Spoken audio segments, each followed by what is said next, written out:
Hello everybody, good afternoon. Welcome back to the United Stand. I'm here this afternoon bringing you updates on everything Manchester United. I've just been watching the chat. Do apologise for the late start. It's 2:15. We just had a few things to sort out. As you've seen this morning, we had a few technical issues with the internet. Hopefully that is all bang on point for you guys right now. But what I have done and what I have been doing while we sorted it out is looking through the chat. Obviously you guys have been picking up on the title of the video, the thumbnail, the mistakes. Pellistri's hot topic, Ivan Toney. Yes, we have to report everything here on United Stand that is United related, and it does lead us, as ludicrous as it sounds, into another topic which I want to get your guys' opinions on. It's fully interactive, the show, guys. Get your comments in.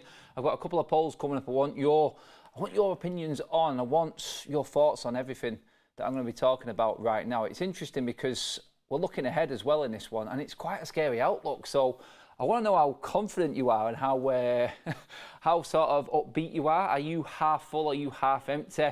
There's a lot of my talk and a lot of my opinion leading into this show from the game against Spurs at weekend. And you all seen my vlog after the game. Very angry, very disappointed. I can sense that within the fan base right now at the game, and then watching everything afterwards. I can see your comments now. It's still not actually calmed down. We've dealt with the Mason Greenwood factor, and well, let's put that aside, let's put that to bed.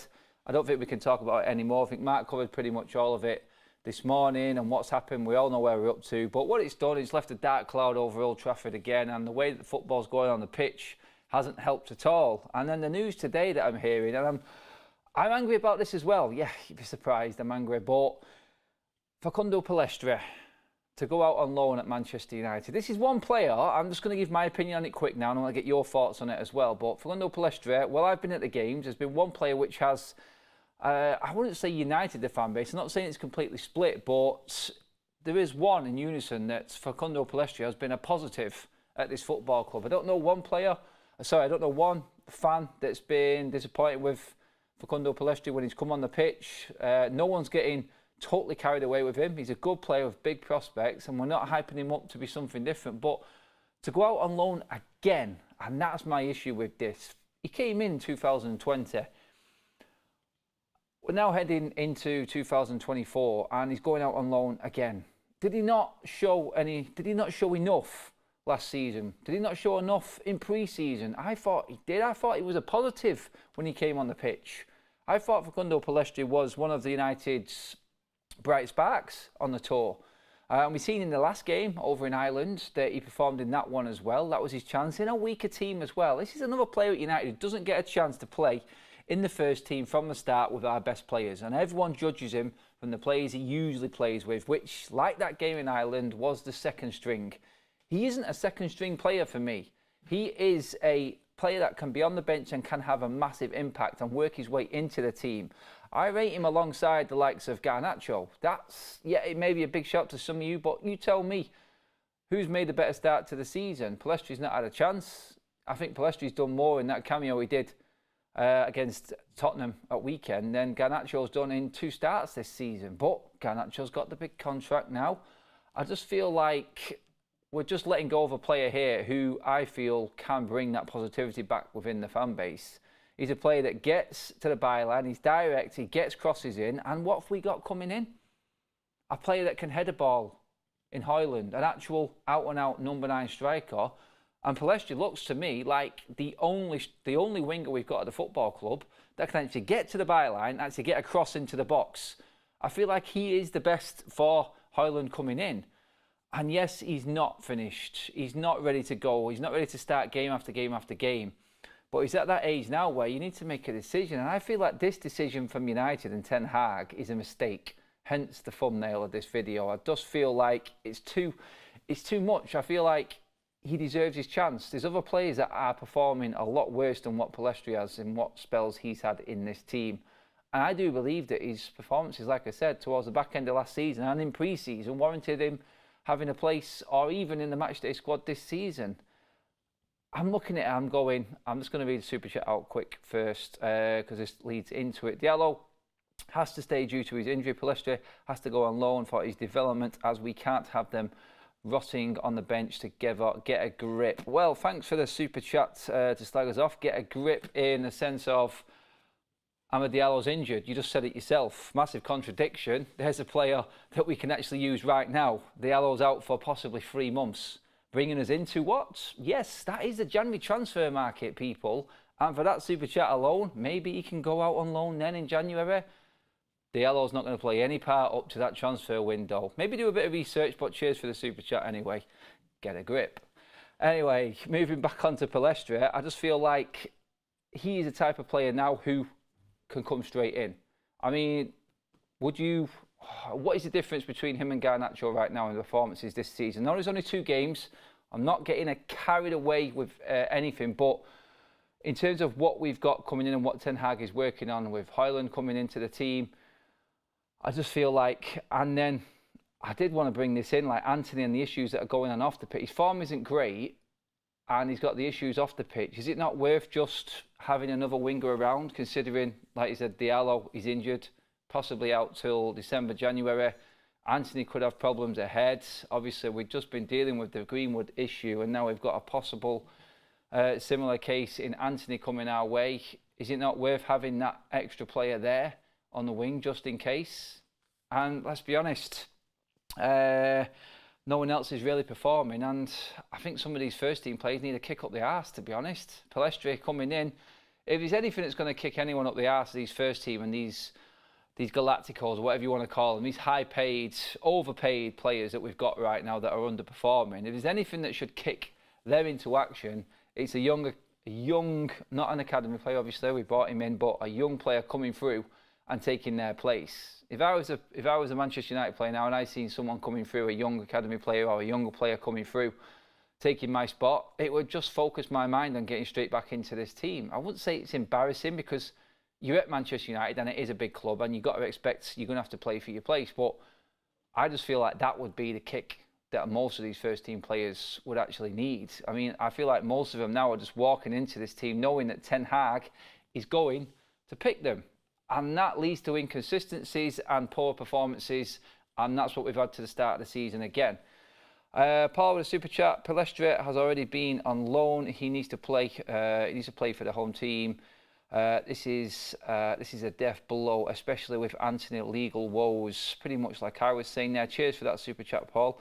I'm just going to freeze the chat and just go through some of your messages now, guys. So SRC says Ten Hag would never pick anyone over Anthony, even though Anthony is not good. He's not good. Ten Hag won't want to look stupid, especially with 85 million spent.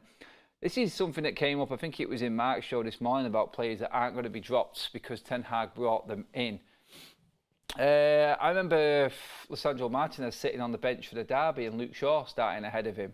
I think he has got it in him. I understand that, obviously, the hype of last season, all Ten Hag signings that were brought in had a big impact and pretty much were why we got back into the top 4, back into the Champions League. But I feel like this is where we've gone with this title of this video and it being a mistake. I've said this before. I've said this in a couple of games in pre-season and then a few things off the pitch and then start of this season. It just feels like something has changed in Ten Hag. He's very united, let's say, all of a sudden.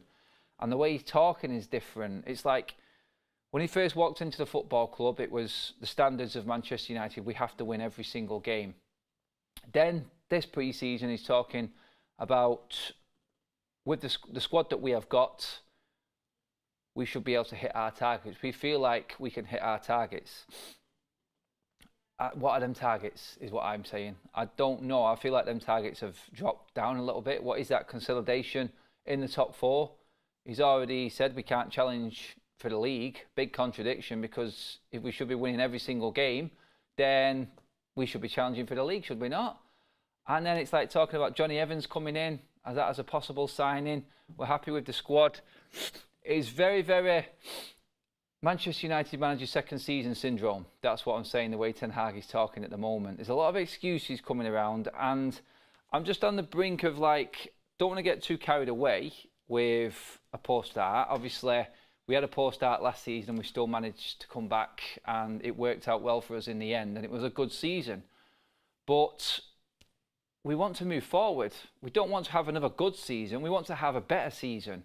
A better season would be closing that gap on the top 2. Probably pushing for second and picking up another trophy. Right now, I'm looking at the cohesion within the team and how long, and I said this in my vlog after the game, how long do you want to wait? How long do you want to test things out to the detriment of losing points and losing ground and making the job harder this season? All we have to do is stay in touch. But right now, I'm looking at, we're the worst team in the league to watch, barring probably Sheffield United right now. I hate to say that as a United fan, but I'm looking at everyone else. I tweeted this out the other day. I'm looking at games this weekend. I'm watching West Ham against Chelsea, and Chelsea got beat again. Everyone's laughing, but there were positives in that for Chelsea. Newcastle got beat at City, but you can see what's going on. You can see what they're trying to do. I said it after the Tottenham game. We've played Wolves and Tottenham, two managers that have been in the door 5 minutes at them clubs, and they already look like they've got more of an idea of what they're doing than what we have. We're into the second season with Ten Hag now, and I don't understand, and I'm not accepting the fact that we have to sort of go backwards again before we go forwards. We should be building on top of what we've already won and achieved from last season and looking ahead again. So I question what them targets are from Ten Hag. And for me, Facundo Pellistri being sent back out on loan again is one of, I understand what the chat said then in terms of him not wanting to drop his players that he's brought. And it's like that embarrassment factor with a manager, isn't it? There is players, the ones he's brought in, the ones he's spent a fortune on, and what he's ultimately going to be judged by, he doesn't want to drop them players. So I can understand that, but all rolled into one fills me with an air of like negativity in terms of where the club are going again. I just don't like the way that the club is being, I've never liked the way the club has been run since the Glazers came in, but at the moment, we're just going back into the old traits. Last season, we've seen positive signs, like the manager's the boss. Out goes Ronaldo, Maguire gets dropped to the bench. We deal with a lot of stuff. He's dealt with David De Gea this summer and everything like that, but we cannot treat one player like De Gea one way and then other players that are still at the club another way. It should be one way for all. I just feel like we're making too many excuses for too many players right now. And it may all change at weekend. Like I said, we'll get a result against Forest and everything's upbeat again. I'm just going to read through a few super chats just to see where you guys are at. We cannot afford to do this. Pellistri is the only winger we have that can get a yard on a defender and take players on. Yes, I've seen that. I thought you should have had a penalty at weekend against Spurs as well. Them moments just change games. Like that penalty, it should have been. Yeah, people are trying to say it's a coming together, but he does clip the back of his leg. It's quite clear. If it was given, it wouldn't have been overturned. So, again, he's a player that drives in, and he was the only player that did that all game against Tottenham. He's the only one that went into the box or drove to the byline. That's a fact. You can look back through the game and watch it and analyse it. He is the only one that did that. And he almost got something from it. Super chat from James says, Erik ten Hag prefers wingers who are able to come inside and keep hold of the ball. Pellistri looks great to us for his pace and going to the byline, but that's not what Erik ten Hag wants from his wingers. Well, to be honest, in terms of Højlund coming in, the way that Højlund plays and what he wants, it has to be quick-fire football. Højlund's not one to just hold the ball up and bring players into play and be patient. He's direct. That's the type of play. It's fast-flowing football. Pellistri fits into that mould for me. I don't think he's a player. I think he does look after the ball well. I think if you watch some of his games in pre-season, he looks after the ball better than a lot of Manchester United's first-team players, or so-called first-team players. LJ with another super cheers for that, mate. Testing things out was for pre-season. We are so unfit, and if we make no changes, we will struggle. Pellistri on loan is a sign of favouritism to me. That's interesting. Red again. Love how you think it's a favourable pick to play Anthony.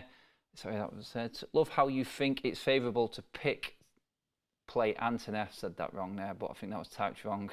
Do you take any training? Do you know more about the players than Ten Hag? Such an overreaction. Again, thank you for funding your anger. Much appreciated. It all goes in the pot. But yeah, in terms of what do I know what I see, and the eye test never lies. I see players hiding in games when the going gets tough. Ten Hag talked about the away record getting better. First test failed. We'll see what happens against Arsenal. Then come back with another super chat. Cheers for your input and the money as well. Thank you. What do you think Højlund is feeling like now? I think he's feeling like he needs to get in this team and actually show us exactly what a striker is all about. I've said it many a times before. Rashford is not a number 9. He needs to be out on the wing. He does. Defenders, I don't feel, can handle Marcus Rashford on the wing. Rashford, with his back to goal, in my opinion, not good enough. Not good enough at all. There'll be games when it looks good and everyone will jump on them games and say, look, you was wrong. He can play in that position. But then there are games when you come up against the likes of Wolves, the likes of Spurs, who are solid and set up perfectly to handle anything going through the middle. Everything that came good came from the wing that weekend, and it wasn't even real wing play. It just came from the wing. So Rashford struggles in them situations. He isn't a player with his back to goal. He needs space in front of him and a defender to attack. When he's got time, he's lethal. He's better than anyone, in my opinion, Marcus Rashford. But he needs to be out on the wing. That way, he can impact the game even more. In the middle, he can't. He can't. I don't think his link-up play is good enough for me. And I'll talk about my expected team lineup a bit later. But Rashford needs to be either dropped or moved to the left-hand side. I can't have him as number 9 again. I don't think playing against Forest as number 9 will work either. I think they'll be ready for it. I think it's too easy to play against. Paul, Adam, I'm with you. Go to the games. Most don't keep up the great work. Cheers for that, mate. I'll keep up the good work. Don't keep up the good work. Sorry, but yeah, I mean, you tell me. I'm going to say it as it is in terms of what I see, and people disagree. That's what it's about. Like I said, it's an interactive show, but what I'm seeing is players that are failing basically constantly, and it's the same thing. If Manchester United scored the first goal, the system and everything looks fantastic. It plays right into our hands and we can dictate the game. The longer a game goes on without any goals, 0-0, or we've conceded an early goal and it's still dragging on, I worry that the game is over. It's like when the goal went in early in that second half, you could feel, and people won't admit it, but deep down you could feel within that away end, it went dead, it went quiet, because the writing was on the wall. You knew what was coming. And that's what I mean. It's like, why did Ten Hag wait so long to make the changes? Why did Rashford last so long at number 9? He could have made similar changes that he made, but brought Rashford back out to the left. Pellistri coming on, I thought, gave us a new lease of life. I thought we looked better with Martial, even though he didn't do much. He just does simpler things in that number 9 role that Rashford just can't do for me. And I'm not rating Martial. I think he's a liability because of his injury record. But he does play the number 9 role better than what Marcus Rashford does. I can't argue with that. What's the point in buying Onana if we've also bought Mount, who is glued to the opposition's half like Bruno? It doesn't make sense. And badly need control. As in, I think you're saying there in terms of Onana not being able to play his game or get the ball to our creative players like Bruno and Mount if they're too high up the pitch. I think someone said to me, someone left a comment on my page saying our biggest threat of penetrating that Tottenham backline was Andre Onana with his passing. That tells you everything about how that game went. I remember that, but I think it was a full-on diagonal in the first half over to Garnacho from the right-hand side to the left. It was absolutely brilliant.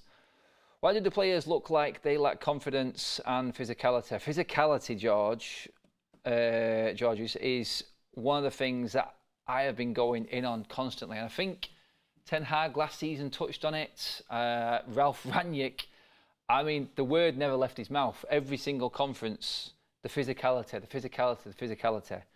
We are a bunch of wet lettuces, honestly. We have got no bite, no fight whatsoever. I like Anthony up front because he plays with a bit of anger. He has that bite about him. And you could go through the whole... So if you go through United's front 6, I've said this before, so go through the midfielders and the forwards and tell me which one of them is going to put his body on the line compared to what the Wolves team were and what the Tottenham team were. There isn't many. You're struggling. You're struggling to find anyone. I mean, I watched Raheem Sterling's performance against West Ham. Man, the guy was like a player possessed. I didn't even think he had that in him anymore, but he was outstanding in that game. He lost the ball, went and got it back, kept going forward, didn't give up, didn't let it get on top of him. When it wasn't working, he just carried on. I feel like once bitten, twice shy is basically Manchester United's forwards. If it doesn't come off in the first 20 minutes, that's it, it's game over. That's what it feels like with United's forwards. It does. Rashford, prime example of that. He has to score. He has to get his name on the board early doors. Otherwise, it doesn't work for him. Sometimes Marcus Rashford works even better off the bench as an impact sub. Some of his, a lot of Marcus Rashford's goals do come off the bench as well. I'm not saying he's a bench player and he's an impact player. I think he should be starting, obviously, on the left. But that's just the way it is. Again, just going back to the title of this video, again, it's like Pellistri leaving on loan would be crazy to me. Not only is it going to wind up the fan base even more, who are at the end of their tether anyway with everything going on with his club, but it's an option we don't have, a type of play we don't have. And the comment said it a minute ago, Ten Hag likes wingers that cut in and can hold on to the ball. Do we not need a plan B? Because plan A all the way through the game does not work. You can't expect to go into a game knowing that you're going to score the first goal and that's the only way your system and your formation and how you want to play is going to work. You can't play like that. You have to have a plan B. You have to have a different way of playing. I don't think we adapted once to what was going on. We set up early, close, tight, infield and pushed Spurs out wide and it was working early doors. But then we just got carried away with ourselves, and when that early goal went in, another poor start to a second half, which is quite common with United, we just didn't have a clue. Not going to lie, Ndogi and Bazuma were amazing. United need players like them. Bazuma went missing last season under Conte. Just goes to show, doesn't it, a different manager coming in. New lease of life. He does look like the player that Spurs bought, that everyone was after. Yves Bissouma. It was him and it was Caicedo the season before that tore us apart. And you're looking at it and you're going, why United when these players come around? Said it before, we weren't in the market for any of the best midfielders that came out this summer. So, yeah, Mason Mount was our signing and we need to figure out a way of getting that guy into midfield and making the system work. A lot of people have said to me, where is Scott McTominay? How come he's left Scott McTominay out of the team? Is it a sign that he doesn't want him and he doesn't need him? I mean, I think Scott McTominay will play a role. I can't see the club making the big effort they did in the summer in terms of bigging Scott McTominay up and not selling him to the likes of West Ham. Could still happen, you don't know, but I can't see them doing that and then not playing him. I think he will play a part, definitely. Another super chat from Cyril says, I'm absolutely disgusted with Pellistri going and Anthony being given an easy ride. Pellistri is a United player and our identity is disappearing. I feel like he is as well. Is Anthony at 100 million the worst transfer, or Maguire at 80 million? Any idea what number Højlund will have? Not yet. I'm guessing the 17 one, no. Pellistri, Premier League loan is good. He won't start after Ahmad is back. Don't understand the reaction towards a Pellistri loan. It will develop him further.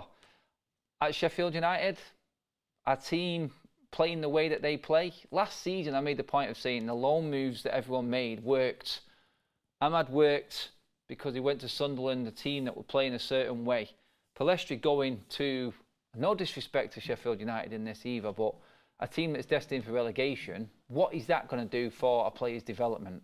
Honestly, the people in charge at Manchester United, the scouting system and the directors of football, anyone in charge of football matters. This is their job, to make sure that the players going out on loan at least go to a club that's going to suit the way that Ten Hag wants a player to play. If he goes away on loan for a full season, playing a completely different style of football, long ball, pick up the second ball, pick up the pieces, what use is that to him when he then comes back to Manchester United in the pre-season tour and he's missed a full season of training and being within that squad of United, learning how Ten Hag wants to play? It means he'll have zero opportunity in pre-season, and he will then basically have to catch up, figure out how he's going to actually work his way back into the team. Ends up back on loan the season after. That's how it works with Manchester United. So that was my response to that one. But thank you very much for your super chats. You are on it today, people. I mean, moving on to other areas of our forward line, there is some news regarding Ivan Toney, and yeah, you can laugh it off, but I want to get your guys' vibes on where United go, do we need to bring in another forward? Do we need to think outside the box for another forward? Ivan Toney obviously comes back after his loan. I can't remember when it was now. Is it round about January? The report is that United are looking at Toney possibly for January. I can't see it happening. I can't see Brentford letting Toney go, I'll be honest. I've not watched the Diary of a CEO and watched that interview yet with Toney. Apparently he's come across quite arrogant, quite full of himself. But, I mean, everyone judge it for yourselves. Go watch it. Let me know what you think. DK, Super Chat, cheers for that, mate. Adam, do you agree with Bruno being a bad captain and called out for 2 bad games by the same people who defended Maguire for 4 years? Very, very good Super Chats. I do agree with that. And it falls into the category of don't jump too soon. 2 games into the season, and we shouldn't really be judging players. It's pretty much what I'm doing right now. So I look at it and I go, I know what Bruno's made of. He's shown us over the years that he has bad spells but comes back. I do think he's the right man for the captaincy. I think everyone is just jumping on that. And I feel like he's just getting unfair criticism. I think he deserves criticism for his performances like everyone else, but not for the captaincy. No, I think it's a non-story altogether. We just had word from our friend Sam, who has said, I can confirm Manchester United do like Ivan Toney ahead of the January transfer window. So there is truth in the story with Ivan Toney after all. Yes, just so you know where that source has come from, it's directly from Brentford Football Club. So there is something for you to get your teeth into. Ivan Toney is of interest to Manchester United. He was even asked that question in the interview with Stephen Bartlett. He said, yeah, I would go to Manchester United as well. Would you take Ivan Toney? That is the question right now. We'll put a poll up actually in the chat. Is Ivan Toney a striker in January? Would that be what Manchester United need? Is he similar to the way Højlund plays? Do we need another striker? What do you rate Ivan Toney? To answer your question, Adam, Pellistri has the chance to carry Sheffield United as a regular starter. Will help him develop ownership needed as a United starter. Disagree. I understand where you're going with it. I do disagree with that one. No, I don't think it's going to help him in the way that Sheffield United play to then come back to try and adapt to United style. Mount transfer was so dumb. Could have used 70 million on our problem now. A proper midfielder, a centre back. Need to loan a striker in someone experienced. Oh, they are in short demand. They really are. I mean, who is the striker? Who is out there? Look at the teams that actually need a number 9 right now. Nearly everyone needs a new striker. I mean, Arsenal need a number 9. Chelsea, God, they spent 900 million and not bought a number 9. They need a striker. Who else? I mean, there's loads of teams challenging who actually need a number 9. It's a small market, and you do have to think outside the box. We can confirm here on the United Stand that Ivan Toney is of interest. We've just brought that news to you now. That's come directly from Brentford themselves, representatives at Brentford. So he is of interest. How much he will be, what United can do, can they make this deal happen before the January transfer window opens up? I doubt it's United, and where we get the money from for it, I do not know. We have to be clever. Can we afford to wait until January? That's the one as well. Can we afford to wait? I felt that we have a group of celebrities rather than football players. I like Rashford and Anthony, but they just don't know how to play as a team.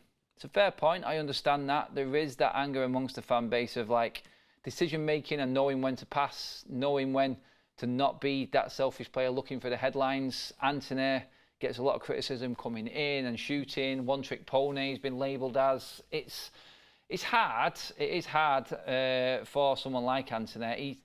He's been brought in by Ten Hag specifically because Ten Hag knows what he's about. And I understand the chat from earlier on which said that's how Ten Hag likes to play. We should listen to that. Yes, I'll take him at United, says Rachel Brown, member. I'm just going to check that Toney poll at the moment, actually. Yes, 63% so far. Ivan Toney for Manchester United in January. I would agree, to be honest. If you'd asked me now if I'd have took Ivan Toney in January, I'd have ripped your arm off, honestly. I do like Ivan Toney. I think he's got that aura about him of a quality centre forward, and I do think he is ready to take that step up. Will United be able to compete with them other teams that I just said? Actually do need a striker. We needed a midfielder. City, Arsenal, Chelsea, Liverpool all needed midfielders. We weren't even in the equation. We need a striker. Is the same scenario going to roll over again, and we are going to be left behind by all the other top clubs? It's an embarrassment, is what it is. Not as embarrassing as Liverpool's attempts at getting a midfielder, but rumours are that they are going to be buying another midfielder before the window shuts. I think you're more confident about Liverpool signing a midfielder than what United anyway. Is anyone really paying attention? Erik ten Hag is trying to make the best out of having an incompetent board, not able to get his first choice players. No, we're not. I did bring that up then. Thanks for the super chat, Stephen. We're not in the reckoning for any of the big players. That's not Ten Hag's fault. I'm sure that he had Declan Rice on his list. I'm sure Jude Bellingham, everyone wanted Jude Bellingham, but I'm sure Caicedo was on that list as well, top targets. There were strikers. Harry Kane was there, wasn't there? I mean, if you brought a Harry Kane and a Declan Rice into this team, then I feel like Manchester United would be definitely moving in that direction that I said we needed to at the start of this show, which is challenging that top two, definitely closing the gap, if not challenging for the title. It makes you think as well, doesn't it, in terms of that the amount of money that we have spent this summer, and if we do bring in another midfielder now, say it's Amrabat or another centre back, anyone that we've been linked with, our spend will be round about the 170, 180 million mark. Could you have got Harry Kane and Declan Rice for that? Could you have not made something happen? Best in class in their positions. Some would argue Rice. I would argue against everyone with Rice. I think he's a quality player. It divides opinion, I know. Hence the onslaught coming my way probably. But you're not far off actually bringing in two best in class players. I said this at the start of the summer. If you brought me two world class players in that you know are going to fit right into that first team rather than 4 or 5, I'd have taken that. That's what United used to do. And it would have been an easier setup for us this season, I do believe. But Ten Hag is a manager, and I've always said all along, we will trust in Ten Hag and his decisions. I do feel like he will get it right. People have jumped on me for saying that. Why are you still backing Ten Hag? It's not that I'm giving Ten Hag critique, but in the long run, I just feel like I've seen this before. We have had bad spells. I think we will get through them. My concern is everyone around us is improving now, and we aren't going to have the slips like Liverpool and Chelsea made last season. I just feel like they're going to be there more this season. We will miss out. I tell you for a fact now, the ownership probably wouldn't have been sorted out by the end of the season, and Manchester United will probably squeeze back into the Champions League via the 5th spot because everyone else has been so successful in Europe, and English teams get that extra 5th place for next season's new reformed Champions League. I can see that type of season right now. I can see an even more positive, but Ten Hag has to realise that yes, you are trying things out. Like the chat said before, that should have been done in pre-season. Rashford at number 9 isn't going to get you anywhere near Arsenal and City. I'm sorry, Rashford is a brilliant player on the left. You need to decide which your best winger is. It's like, for instance, you go to Arsenal, them fans know who their best 11 is.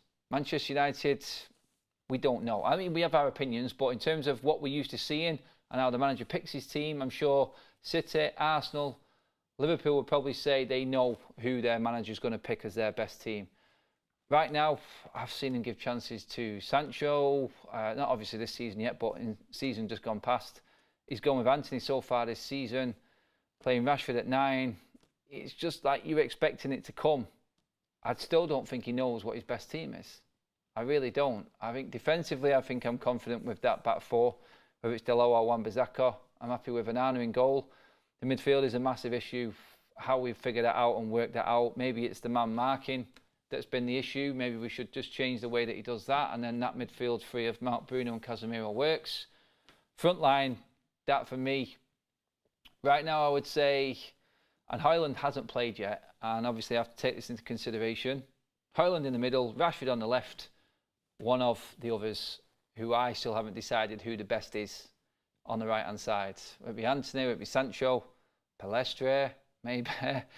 I mean, come on, he's got to be in the reckoning, hasn't he? In terms of the positive ways, the way he plays football. I just look at the others as negative. I look at Sancho doing two good things, then doing a negative going back. Antony the same, gets to the byline and he'd rather cut all the way back and then shoot. Yeah, for me, I just feel like Pellistri would be more productive, and he's one player that hasn't been given his chance. And if he goes out on loan, I know the club are looking to sign him up to a new contract. How is Pellistri ever going to come back to Manchester United and come back into that team when you've still got Sancho, you've still got Ahmad, you've still got Antony? Where does he play? He's only ever been played on the right. So for me, if he goes out on loan, I feel like we're not going to see him. That's just how I feel. I don't think Ten Hag would still bring him in ahead of the other players that are there. And let's be honest, they're not aging players that are in front of him either. Antony and Sancho aren't really at the end of their careers, and Pellistri's going to move in. I can't see a future for Pellistri at Manchester United. I can't. Send him out on loan now. This would be his his fourth season where he's just going out on loan. For me, the writing's on the wall, and it's a shame. That's just my thoughts on it.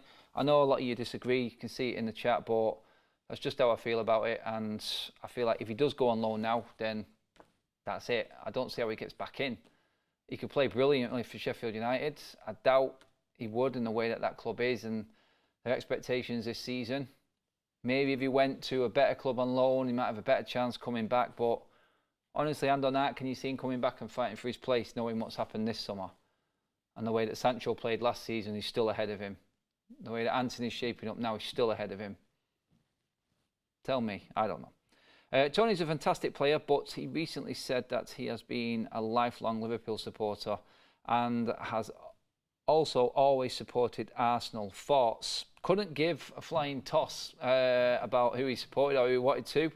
I'll just take you straight back to once a blue, always a blue. Manchester United's all-time leading goal scorer, Wayne Rooney.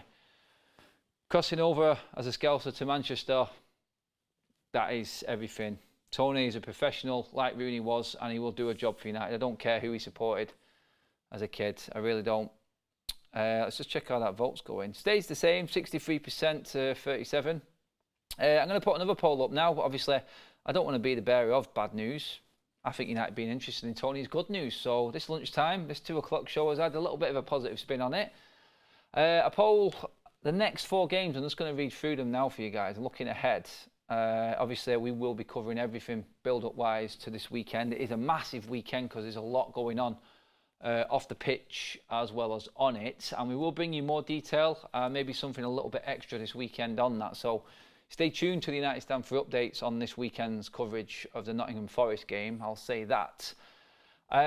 We've got Forest on Saturday. Then we've got Arsenal away. Oh, God. It doesn't get much better because then we've got Brighton, who did the double over us last season, who are flying at the moment under De Zerbi. And you've got to look at them 3 games and go, Nottingham Forest is our realistic hope. Obviously, I'd take United to beat anyone at Old Trafford, but Brighton were the last team to actually beat us at Old Trafford. And like I said, the way that they're playing. And then after that is Crystal Palace. I mean, we seen last night what Crystal Palace did to Arsenal. They gave Arsenal a really good game last night. I don't think under Roy Hodgson, a Crystal Palace team like that, and the players that they've got to come back as well. And they're under-strengthed playing Arsenal last night. So you got to look at that and go, Crystal Palace is a tough game as well. How many points are you expecting out of them 4 games? We put the poll up in the chat for you in a second. I want to just know, after what you've watched, after everything that's going on so far this season, how confident you are Do you feel like Nottingham Forest beating them is enough to give you the confidence then to say we've turned the corner? Or are you expecting the typical Manchester United away performance at Arsenal? That Emirates game, I feel, could be one of them. A statement and United surprising everybody and getting a positive result, or an absolute landslide like the catastrophe away results we had last season, which were them 4, 5, 6, 7 games. And you think about it, well, we literally went 1, 2, 3, 4, 5, 6, 7 all the way through in terms of goals conceded in away games last season. That's how bad it was. Which way are you going? How confident are you right now? Them 4 games, let me know what you think in terms of points. I want to know. I'm testing the confidence within the United Stands fan base right now, but if you are tuning in, I've just put it out there now after everything that's gone on so far this season. And you know, not just having a go at United, but you have to realistically look at the other teams that we're playing against and how they're playing. We can't disrespect them. I think United have gone into 2 games this season. Probably not as much Tottenham because we did start well, but I thought we went into that Wolves game thinking we were just going to turn Wolves over. I think we gave Wolves, don't think we give Wolves enough respect. And going into that game, I think that's where we came unstuck. We were shell-shocked, we were taken by surprise, and we struggled to recover, and we got away with one big time in that game. Tottenham, we have a good record against Tottenham. I thought we walked into that one as well, and that was another one of them games where United just expect to win, but it doesn't work like that anymore. Normally, you'd be looking at a Brighton at home going, yes, confident, happy. I can feel like there's a win coming there. There's a dead cert, but not anymore. Brighton are a very, very good team. And so I'm just interested to know exactly where you're at. Some confident people, some not so confident people so far. So let's bear in mind, there's 12 points on offer, and most people are going with 5 to 8 points is what we're going to gather from these games. 18% think between 9 and 12, and less than 4 points, 30%. Wow, okay. So not much confidence in the air then. So I hope it's not me putting that across to you guys. I'm not. I'm just stating how I feel in terms of what I'm watching. You guys are coming back at me, giving me what for. It's what it's all about. It's interactive, and I want you guys to give your opinions on it. Tristan says, I think we should look in the loan market for a striker in January. If needed, to go all in for Evan Ferguson in the summer and have 2 young strikers. Have you seen the pricing system? And this is the masterclass, which is the recruiting system at Brighton. Again, they're already muting out 100 million again. It's like literally any player that has one good season at Brighton goes up to 80 million plus. It's crazy, and everyone goes for it. Everyone goes for it and buys the players. I mean, why are United not in that? You'd have thought the amount of money that United spend, you should be getting that sort of money back. But what we're talking about, players between the likes of 5 and 15 million that was spent on going for like 7 figures. 7 figures and more. It's 7 figures. Yeah, no, that's more. It's more than 7. It's 8 figures, isn't it? Sorry, 8 figures plus. And it's embarrassing. It's embarrassing for the likes of United, knowing that we've scraped together about 40 million for, 4 or 5 players that we've sold so far this summer. And Brighton have just sold one for 115 million. Wow. Unbelievable. But credit to them. That's what it is. It's like they're trying to get fans against them. It says Elliot with the super chats. In terms of the club, I think what you mean there, mate. Let's see. Brighton will be a bigger club than Man United in 5 years. I don't think anyone will ever be as big as Man United. And that's not red tinted. I just feel like the structure and everything at United and the history, you're never going to be able to be bigger than Manchester United, no matter how crap we are on the pitch. We need the shake. Yes, we do. We need a new structure from top to bottom is what we need. We've known this for a while. I'm not, because we don't have a budget for another DM or striker. Leo there saying he's not as he's looking at it realistically. I understand the realism, but I think the problem's in. I think it was Mark who was talking about it this morning on the show when he said the problem United have got is it's like we're having to sell Donny van der Beek. We're struggling to sell players to get these deals over the line. We are trying our best to stay in financial fair play. Obviously, next summer will be different for us because we'll have all different revenues coming in, especially with the new Champions League format coming in. We'd have had the season of the Champions League as well to balance the books. The wage bill is down. So United basically are preying on Erik ten Hag making a success of what he's got. That's where we're at with it. And God help him is all I say. Why are we not doing what Arsenal and Chelsea are doing to counter financial fair play? Loan with option / obligation to buy Amrabat and a centre-back should be brought this way. You look at the players that they've done as well. I mean, Newcastle have done it. Loan with option or an obligation to buy. David Raya for Arsenal, again, the same thing. It's smart business, and I don't know why we're not looking into it. But I guarantee every time United go in for someone, that isn't even an option on the table. Everything is just highlighted with United, and I don't think it helps United one bit whatsoever with the world's media constantly with the microscope down on United, trying to find out what is going on. It just hampers us completely. But yeah, I mean, to sum up the show, guys, a bit of a roundup that flew by. But yeah, United are interested in Ivan Toney. We have had sources directly from Brentford confirm that. Pellistri does look like he's going on loan, and Sheffield United is his destination. Drop your comments in when this video goes up on YouTube, everybody. Let me know what you think about that. But the live chat have pretty much been split on that as well. Pellistri, I think, would be better suited staying at Manchester United, and the fan base isn't very confident about the next few games coming up.